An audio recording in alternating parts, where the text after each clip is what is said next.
안녕하십니까, 이혜란입니다. 오늘은 또 유럽의 그 실시간 뉴스를 전해주시는 박상봉 박사님을 모셨습니다. 박상봉 박사님께서는 이제 6월 23일부터 자유통일문화원이 야심차게 준비하는 자유통일 칼리지의 학장으로도 계십니다. 지금 현재는 독일 통일정보연구소의 소장님으로 계시고요. 독일 통일 전문가이십니다. 그래서 그 전문적인 지식을 살려서 자유통일 칼리지의 학장을 맡으셨습니다.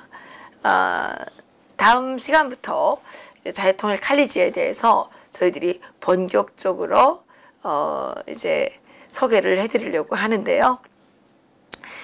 대한민국이 이제 얼마나 좋은 나라였는지 여러 나라들을 비교해 보면서 대한민국 국민으로 태어난 것이 정말 자랑스럽고 궁지스러웠다는 것을 느낄 수 있도록, 그리고 문재인 대통령이 지금 주장하고 추진하는 연방제 형식의 그 통일, 그러니까 사회주의와 자유 진영이 이렇게 연방제 합작 방식으로 통일한 것이 얼마나 무서운 일인지, 이런 일들을, 이런 여러 가지 그 내용들을 다루는 강좌를 시작하려고 합니다. 그래서 오늘 또 박상봉 박사님을 모시고 독일에서 전해주는 북한의 실상에 대해서 알아보도록 하겠습니다. 박사님 어서 오십시오. 네, 안녕하세요. 네, 안녕하세요. 오늘 뭐 특이한 소식 가져오셨다면서요? 지금 뭐 우리나라에선 뭐 지난 4월 27일 날 남북 정상회담 이후에 뭐 평화가 정착된 것처럼 그렇게 많이 떠들고 있지만 5월 18일 날 이제 뭐 5월 18일이면 얼마 전이죠? 네, 얼마 전이네요. 불과 뭐 일주일도 안 되는데. 네. 독일의 프랑크푸르트 알게마이네가 장마당 제네레이션 해갖고 장마당 세대 50분짜리의 동영상을 이제 방영을 했어요. 한번 보실까요? 그렇군요. 이거 저기 보시면 이제 장마당으로 돼 있고, 이건 이제 장마당 이렇게 돼 있네요. 더 장마당. 네, 이제 독일말은 장마당 게네라치온 해갖고, 이건 독일의 이제 프랑크푸르트의 마틴 베닝호프 기자가 이제 이걸 쭉 다뤘는데요. 기차 타고 막 왔다 갔다 하고 그럴 때는 이게 북한 애가 직접 찍어온 사진이네요. 그렇죠. 여기 이제 여기에는 차표 검열할 때는 한 10여 명의 소위 북한에서 장마당 세대라고 하는 청년들을 다루고 있습니다. 주찬양 씨도 나왔네요. 주찬양 씨 나오고 뭐 강민, 또 강나라 김단비 이런 사람들을 내세워서 하루 눈 뜨고 하루 자고 일어나면 건너집 암흑에 젊은 그 여자애가 이들이 얼마나 어려운 가운데 살아남았고 어떻게 어떠한 생각을 갖고 있고 어떻게 북한 체제를 바라보고 있고 앞으로 자신의 생각은 북한을 재건하기 위한 본인의 생각들에 대해서 쭉 이제 보도한 내용이죠. 이게 무려 뭐 50분짜리입니다. 뭐 살아남기 위해서 밀수도 하고 도둑질도 하고 소매치기도 하고 이렇게 하면서 살아남고 한국에 온 사람들, 그리고 젊은 세대들이 앞으로 이제 북한을 바꾸는 그런 세대들이다, 이렇게 이제 보도하고 있습니다.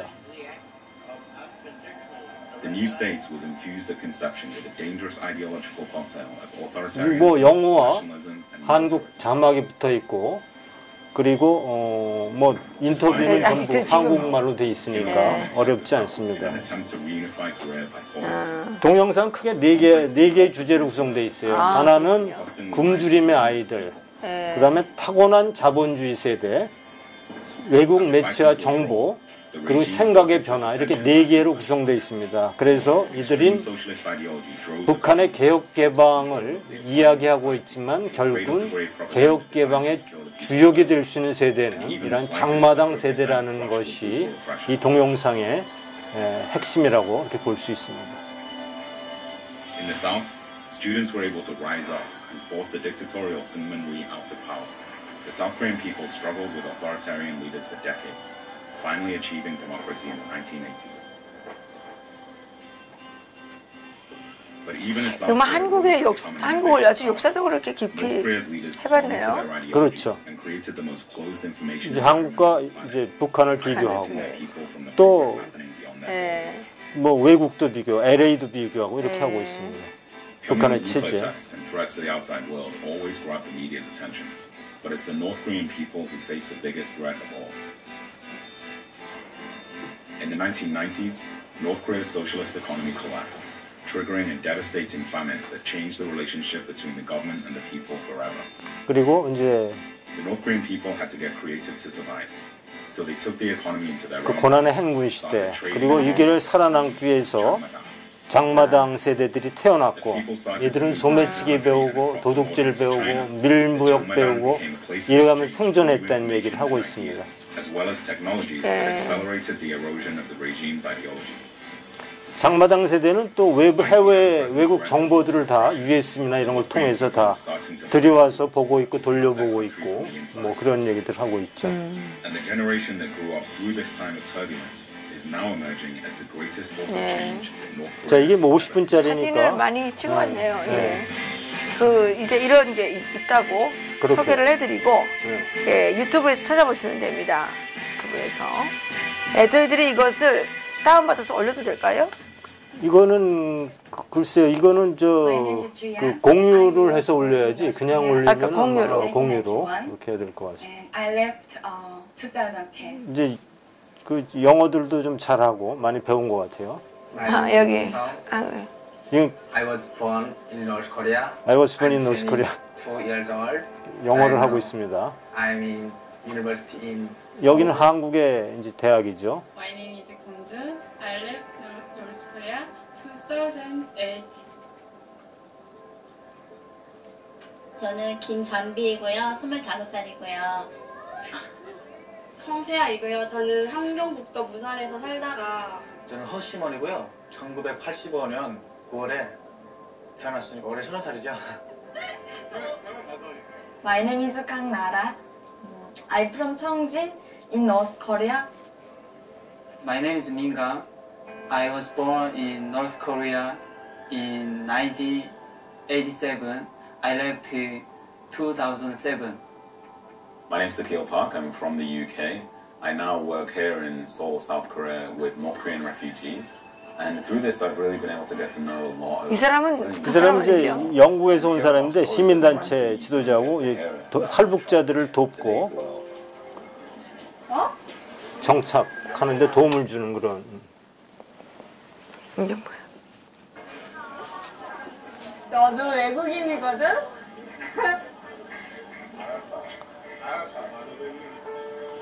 지난번 얘기했지만 영국에는 지금 뭐 한 1000여 명, 800 내지 1000여 명의 네. 탈북민들이 지금 정착해 있습니다. 그렇군요. 이 친구가 강민인가요? 북한의 함경남도. 이 친구가 얘기하는 게 좀 눈물겨운데 자기가 짝사랑하는 여자 유명하고 아이가 있었대요. 제가 북한. 근데 자기가 이제 어디 그 꽃제비 이 조직에 들어가서 장마당 이런 데서 시장에서 이렇게 뭔가 훔치는 장면을 저쪽에서 자기가 좋아하는 여자친구가 보고 있었다는 거예요. 그러면서 그 얘기를 이제 여기서 쭉 늘어놓고 있는데 정말 이들이 겪었던 그 살기 위해서 몸부림쳤던 내용들이 잘 묘사되어 있습니다. 제 고향은 양강도 해산이고요. 중국하고 바로 보이는 국경 지역에서 살았어요. 그래서 다른 나라에 대한 그런 정보를 다른 곳보다 많이 접하다 보니까 이거는 그럼 우리가 다른 방법으로 리버트 코리아 올리기로 하고 다음에 넘어갑시다. 다음은 이제 리버트 코리아 포스트 가시죠. 뮤지컬 전공 재학 중. 그 기사를 좀 소개하도록 하겠습니다. 리버트 코리아 포스트가 뭐 새로운 뭐 특종들을 많이 하는 것 같아요. 특히 북한 소식은 뭐 가장 신속하고 정확한 정보를 이제 최근에 전하는 걸로 좀 알고 저희들이 저희들이 썼던 기사들이 중앙 그 일간지죠. 중앙 일간지에 인용이 막 돼가지고 저희들로서는 뭐 상당히 저는 우파의 오마이뉴스가 되는 것이 그냥 하나의 뭐 목표였는데 아니 뭐 생각보다 우파의 오마이뉴스가 아니고 정확한 사실을 전달하는 것을 그쵸. 왜 자꾸 아니 우리 아니 그렇게 이제 전투력을 가지겠다는 거였죠. 그렇죠. 예, 그래서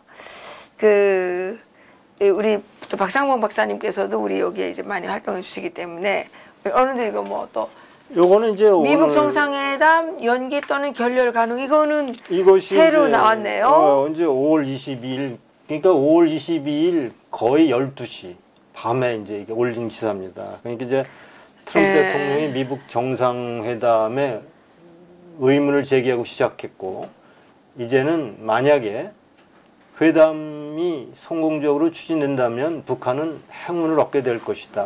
하지만 그렇지 않을 경우에는 정말 비참한 결과를 볼 것이다 하면서 연기 내지는 결렬, 회담을 결렬시킬 수도 있다. 이런 제목을 다뤘습니다. 그래서 여기 보면 트럼프 이게 디자이트라는 신문이죠. 디자이트는 아주 권위 있는 독일의 그 주간 신문입니다. 한때 헬무트 슈미트 총리가 여기 발행인을 했을 정도로 그래요? 그런 게 권위 있는 신문이고 지난번 이해란 박사님을 소개했던 탈북 캐피탈리스트 그것도 디자이트 보도 아주 권위 있는 신문입니다.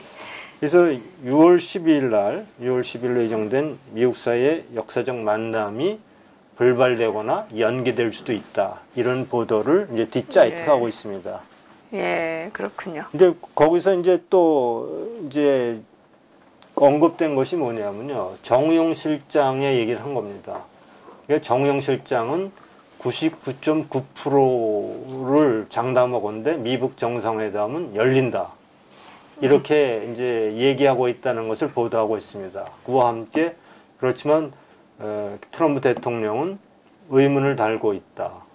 그리고 연기가 될 수도 있고 또 파기가 될 수도 있다. 이런 보도를 이렇게 양쪽으로 이렇게 대조시켜서 보도하고 있습니다. 다만 이제 우리나라의 언론은 연기, 파기 가능성, 결렬 가능성에 대한 보도를 하는 매체는 거의 없죠. 거의 없는 것 같아요. 연기가 된다고 되겠습니까? 아니 정상회담을 이렇게 만들어 놓고 아무 이유 없이 연기한다는 그 자체가 막 웃기는 거 아니에요? 그러니까 그게 외교적인 결례를 넘어서 참사죠. 그러니까 소위 그건 말이 안 되는 얘기죠. 이게 지금 지난번에 제가 한 가지만 소개할게요. 쥐도이체, 이게 독일 남부 쥐도이체 신문이라는 신문이 보도한 내용이 5월 16일자입니다. 이렇게 보도를 했어요. 따지고 보면 북한은 유인하고 대화하고 희망을 주고 돌변해서 사태를 최고조로 끌어올린 다음에 몸값을 가장 높인 다음에 협상에 임한다. 이런 것이 북한의 전형적인 어떤 협상 방식이다. 이렇게 얘기를 한 겁니다. 그러면서 이러한 어떻게 보면 사기성이고 이러한 그 북한의 꼼수 작전에 트럼프 대통령이 일시나마 걸려들었다.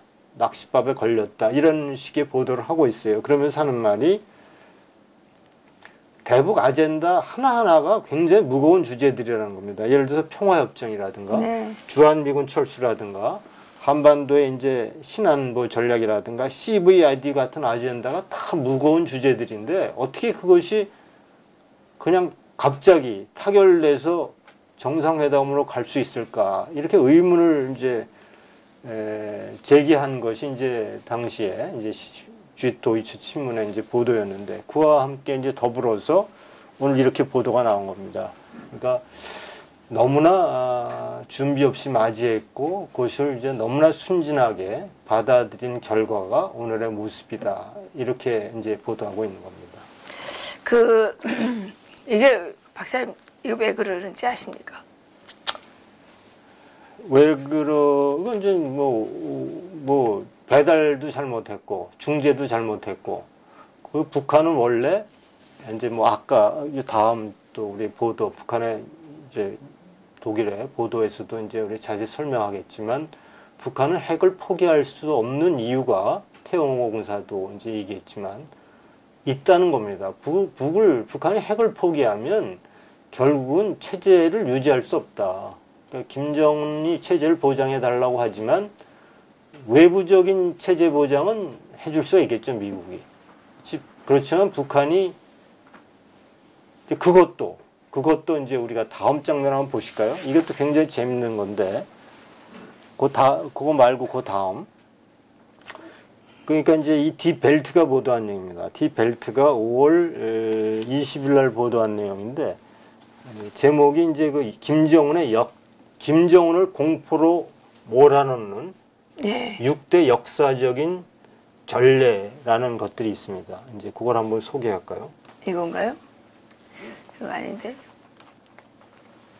아, 이거죠. 아니, 요거는 이제 아까 한 거고. 계속 그 독일의 언론은 이제 미북 회담이 불투명하다라는 미북 회담이 이거 모양입니다. 그러면. 아, 이거 밑에 바로 그 밑에 있네요. 바로 그 밑에요. 그거. 네. 이걸 한번 볼까요? 김정은 네. 6대 역사적 공포. 이거는 이제 디벨트라고 하는 주요 일간지가 보도한 건데요. 이게 내용이 참 재밌습니다. 이거는 이제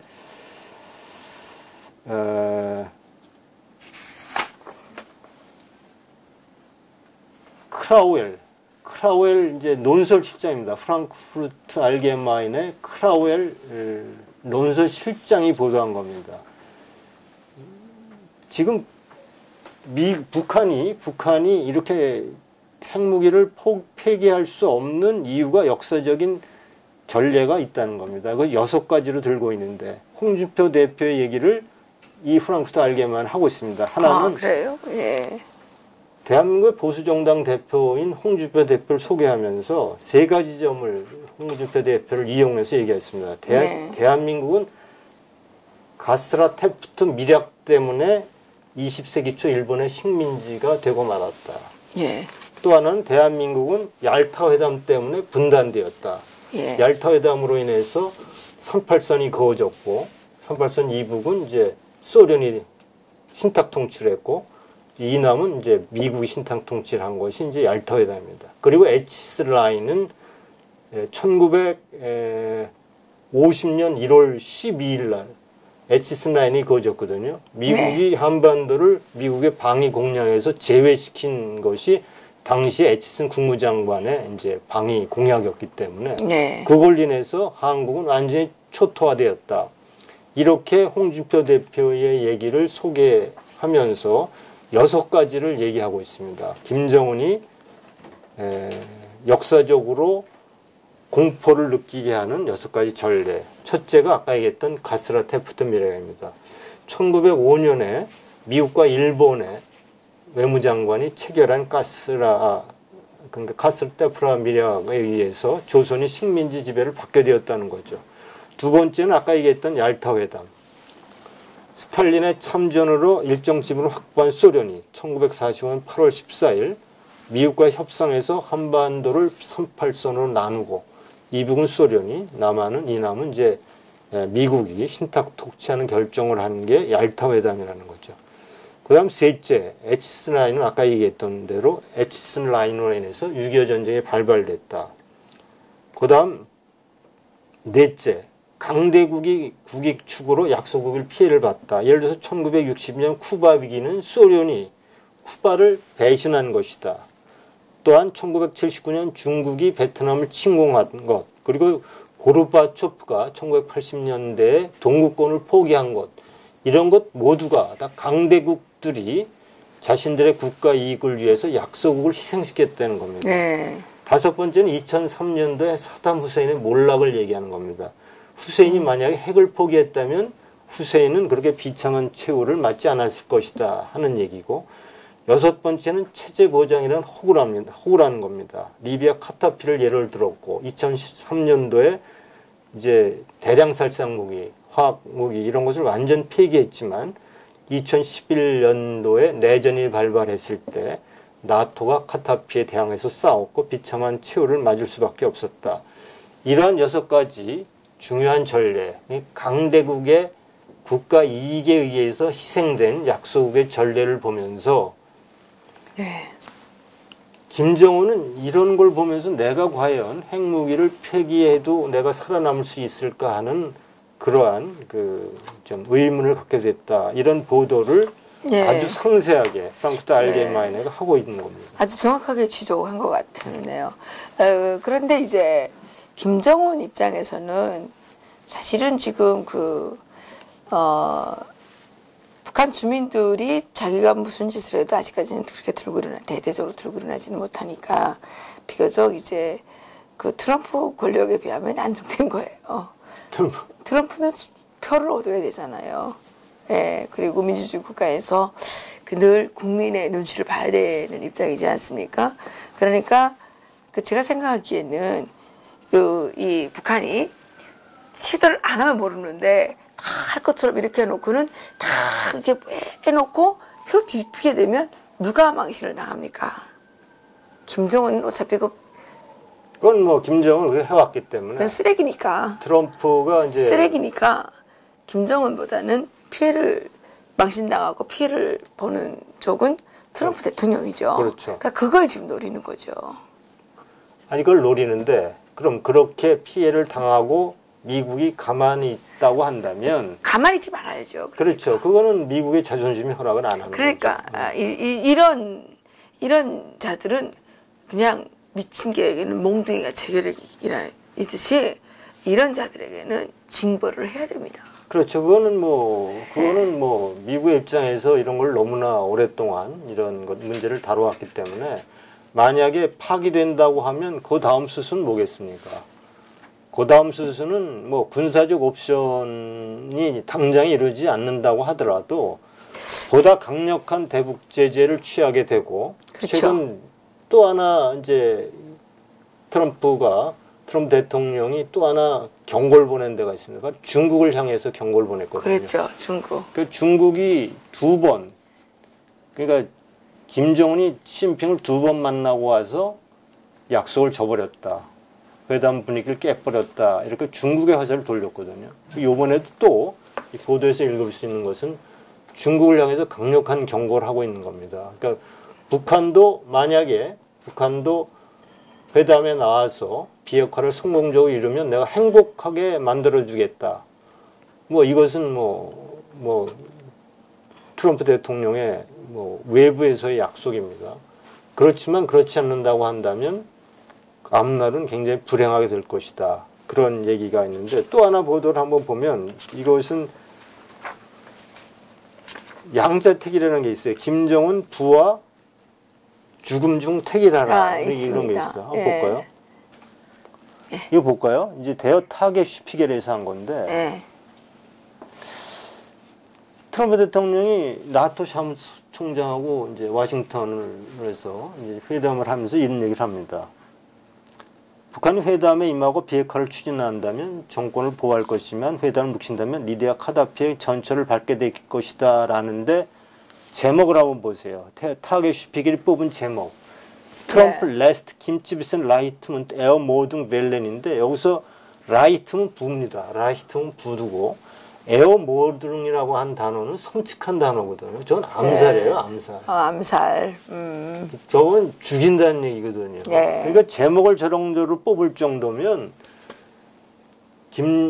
트럼프 대통령의 그 분노 또는 트럼프 대통령이 느끼는 배신감, 그 배신감은 김정은에 대한 배신감도 있지만 문재인 대통령에 대한 배신감. 그런 것 같습니다. 트럼프 대통령이 오늘 문재인을 만나는 사진을 보니까 아주 화가 많이 나 계시던데요.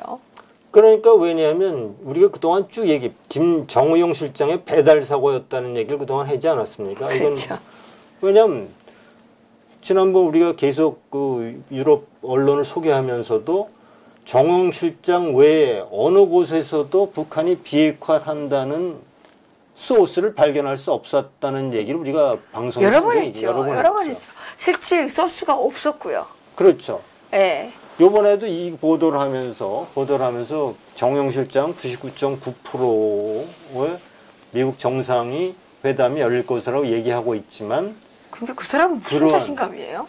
그 안에 이제 그런 것들이 들어 있습니다. 보도 내용 중에 정영 실장은 평화에 너무 집착한 나머지 과장되게 북한이 비핵화를 하고 미북 정상회담을 제안했던 내용을 과장되게 전달했던 내용이 들어있거든요.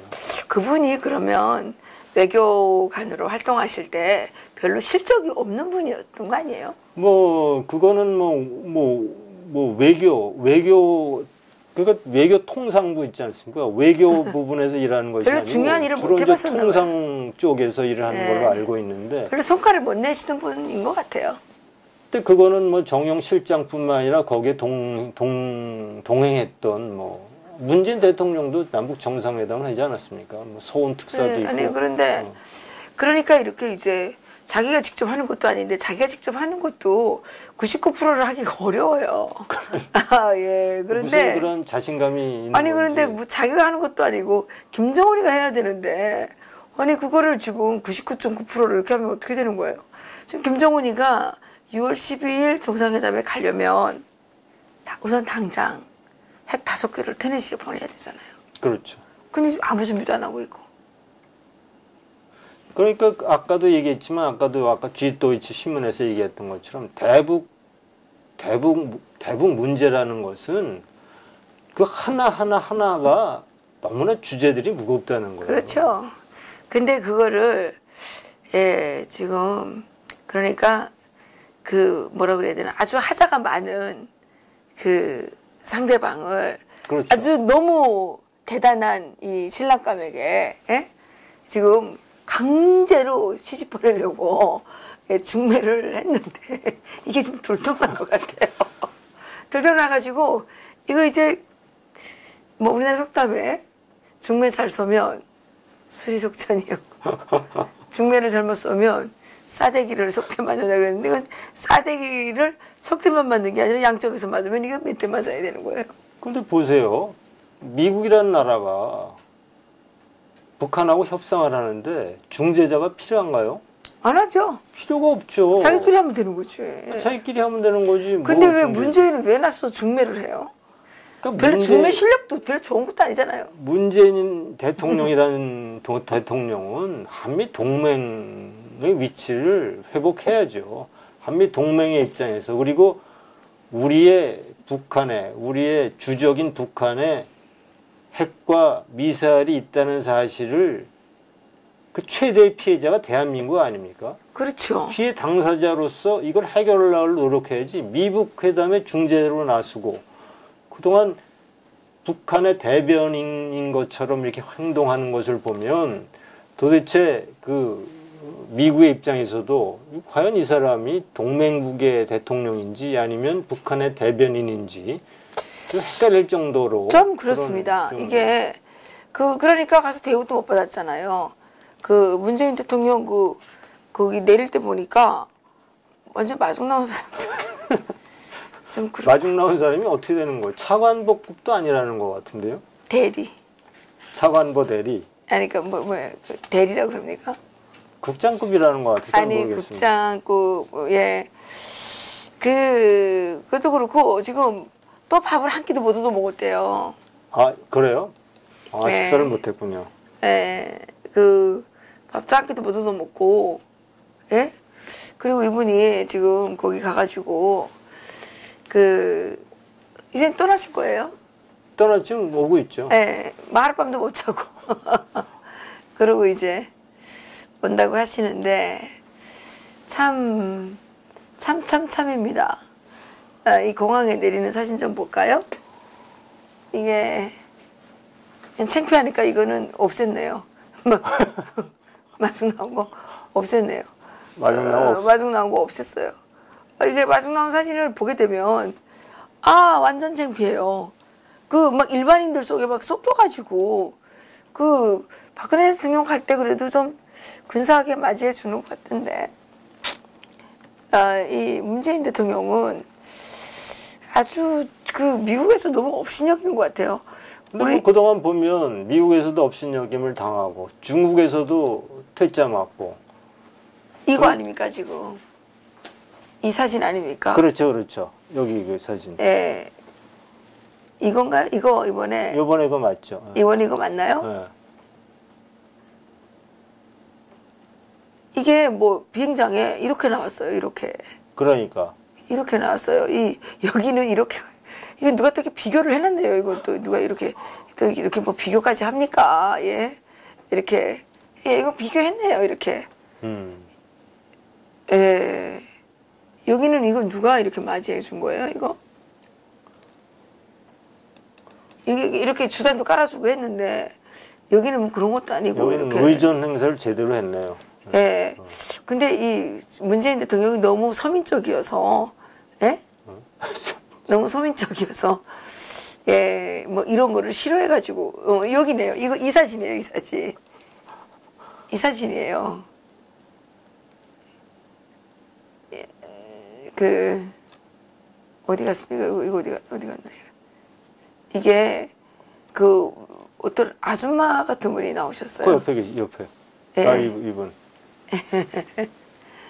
이분은 정장도 안 갖추고 나오셨어요. 그러니까. 이게 정말 결례죠. 국제적인 결례고.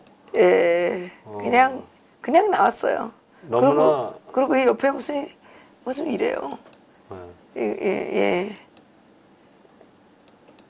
이렇게 돼 있습니다. 근데 이 김정숙 여사님은 잘 고치를 못 하시나요? 문재인 대통령이 잘 고치를 못 하시나요? 항상 저게 팔짱을 또 끼고 다니셔가지고. 아니, 그거야 뭐, 팔짱 끼고 다니는 거야. 뭐라고 할 수 없죠. 하여간. 예, 어쨌든, 이번에 또 혼밥을 드시고, 예, 또, 이렇게, 이쪽 미국에서, 미국이 의전을 모르는 나라는 아니죠. 의전을 최고로 정확히 제대로. 그러면 이 미국이 이렇게 한다는 거는 트럼프 대통령, 그러니까 한미의 이 위상을, 그러니까 한국의 위상을 아주 저 방글라데시처럼 생각하는 거 아니에요? 그러니까 보도에도 나왔습니다만은 한국은 도대체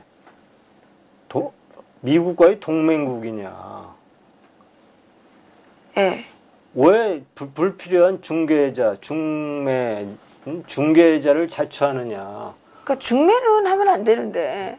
동맹이면 동맹답게 그렇게 그쵸? 처신해야 되는데 계속 북한을 두둔하고 북한을 양보해달라, 북한을 이해해달라. 왜 그렇게 얘기하는지 왜 그래요? 그거에 대해서 이제 트럼프 대통령이 이제 의심을 하기 시작하는 거죠. 과연 이 자는 무엇 때문에 이렇게 자꾸 북한 편이 돼서 북한을 이해해달라고 하는지 거기에 대해서 이제 의심을 갖게 됐고, 네. 그 결과가 이렇게 나타나는 거 아닙니까? 의전도 형편없고 밥도 혼자 먹고 식사 대접 하나도 안 하고 이런 것으로 나타난 거죠. 그러니까 우리 같은 사람이 가도 공식적으로 불렀을 때는 밥은 사주던데. 밥을 사주. 아니 제가 그때 미국 가보니까 그렇더라고요. 예. 또 하나 볼까요? 이건 예. 이제 도이체벨레, 독일의 전파, 미국의 소리와 같은 방송인데, 예. 그게 이제 북한 제2의 동독이 되기 싫다라는 이제 제목의 보도입니다. 아, 예. 미국이 한미 군사 훈련을 또는 태영호 공사를 활동을 못하게 해라, 대북 전쟁을 못하게 해라, 또는 탈북 종업원들을 송환하라, 이런 요구를 달고 있지 않습니까?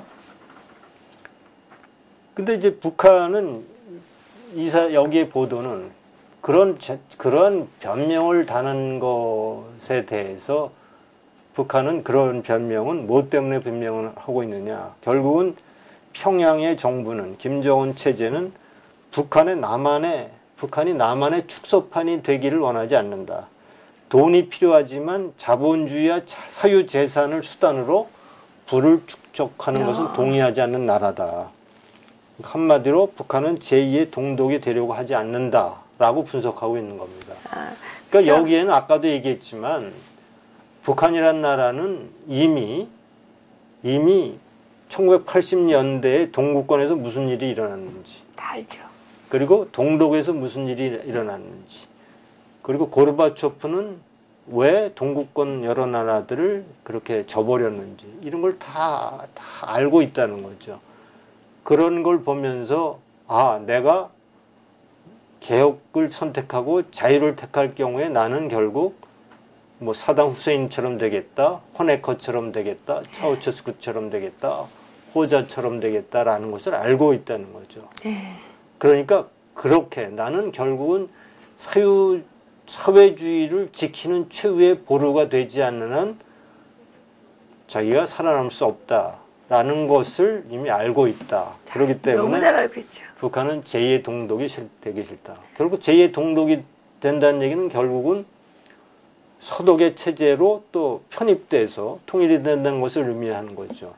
그러니까 자유를 거부하는 거죠. 자유를 거부하는 거죠. 예.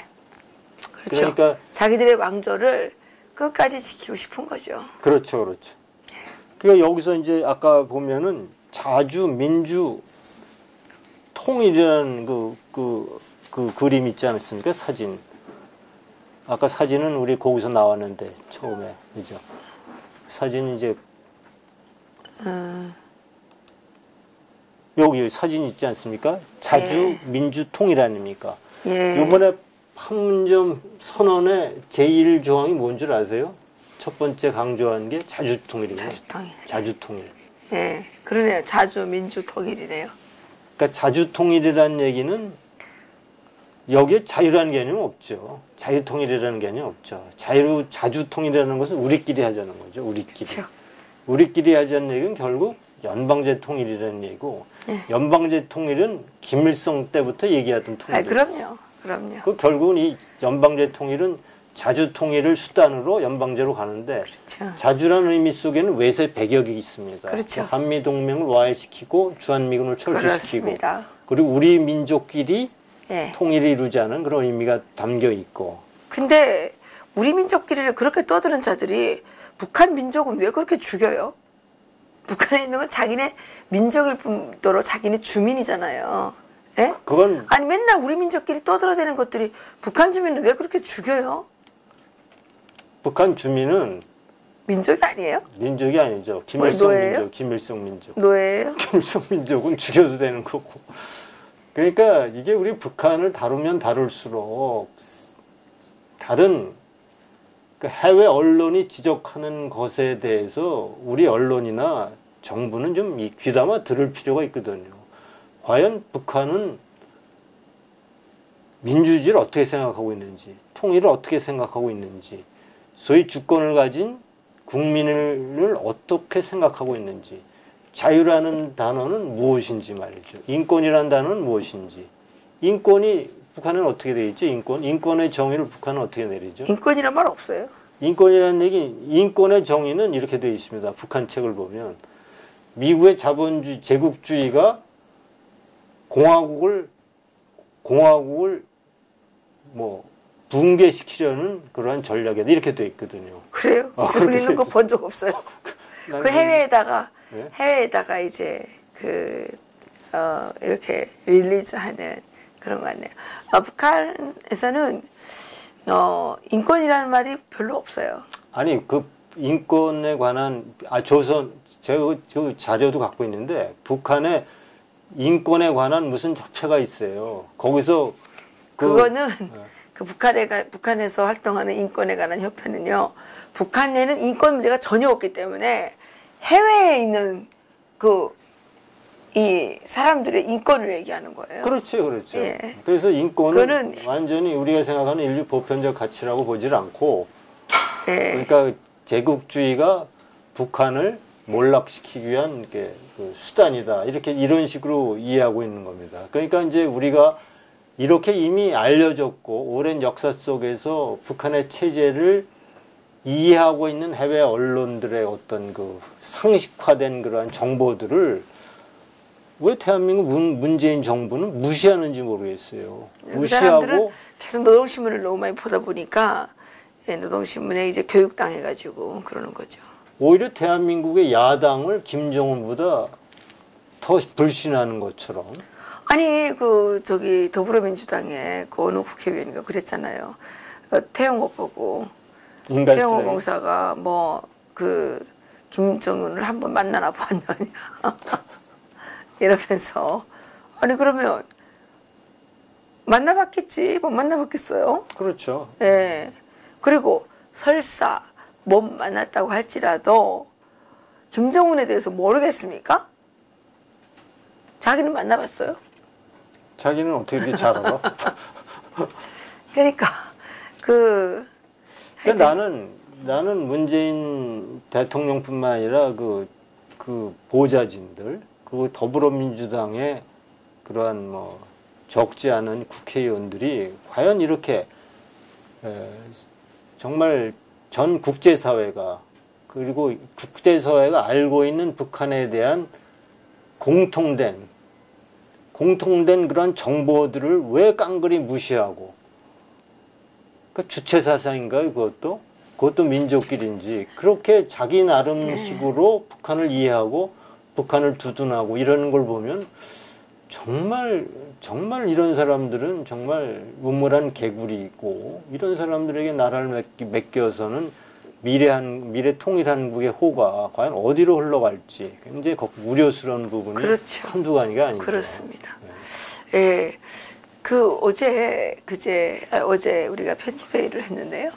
예, 최근에 뭐 조선일보, 중앙일보, TV조선 뭐 이런 데서 저희들 리버티 코리아 포스트에 대한 그 신뢰도가 조금씩 올라가고 있다 그럽니다. 그래서 그 중요한 이유 중에 하나가 박상봉 박사님께서 이렇게 유럽 뉴스를 아주 이렇게 균형 잡힌 뉴스를 실시간으로 전달해 주시기 때문인 것 같습니다. 북한발 여러 소식들이 또 나오고, 하여간 리버티 코리아 포스트는 다른 데서는 찾아볼 수 없는 그런 속보나 특종이나 이런 독특한 정보들이 다 담겨져 있는 것이 뭐 특징이라고 볼 수 있죠. 특히 우리 박상봉 박사님께서 이 유럽에서 한국 언론은 전혀 다루지 않는 유럽에서 다루는 북한에 대한 뉴스들을 이렇게 잘 전달해 주시기 때문에, 또 우리가 어떤 사건을 볼 때 기본적인 그 기초 지식이 있어야 그렇죠. 잘 볼 수가 있습니다. 네. 예, 그런데 이런 것들이 많이 도움이 되는 것 같아요. 아, 그래요? 예, 박사님 너무 고맙습니다. 감사합니다. 예, 우리 이제 자유통일 칼리지 그렇죠. 학장님으로서 좀 더 이렇게 분투해 주시기 바라겠습니다. 예, 자, 자유통일이 대한민국을 살립니다. 그렇죠. 그렇죠. 독일이 그 어려운 사회적 갈등과 많은 통일 비용을 지불했음에도 불구하고 네. 오늘날 유럽 최강의 나라가 된 이유가 뭔지 아십니까? 자유통일 됐기 때문에. 바로 자유통일입니다. 뭐 지금 연방제 통일은 예멘은 24년 동안이나 전쟁을 하는데 잊혀진 전쟁이라고 그러잖아요. 그렇죠. 니들끼리 야 잘했는데 그래 잘 살아봐. 싸우든가 말든가 국제사회가 관심도 안 가지지 않습니까? 그렇죠. 한국의 미래가 바로 그렇게 될까 봐 걱정입니다. 그러니까 우리가 그런 의미에서 자유통일에 대한 비전을 제시하고 이런 비전어리들을 키우고 준비하는 리더들을 양성해서 조만간 닥칠 그런 통일에 대비하는 것이 굉장히 필요하다고 생각합니다. 예, 우리는 연방제 통일을 목숨 걸고 막아야 됩니다. 연방제 통일은 그건 북한이 얘기하는 거고. 아니 근데 지금 이 정부가 하겠다는 거 아닙니까? 아니 그거는 이제 그러니까 우리는 연방제 통일을 목숨으로 막아야 되는데 그 이유는 무엇이냐? 예멘처럼 잊혀진 전쟁 속에서 700만의 아사자가 들끓는 그런 아비규환의 대한민국을 만들지 않기 위해서. 그렇습니다. 여기서 마칠까요? 예, 그렇게 하죠. 수고하셨습니다. 고맙습니다.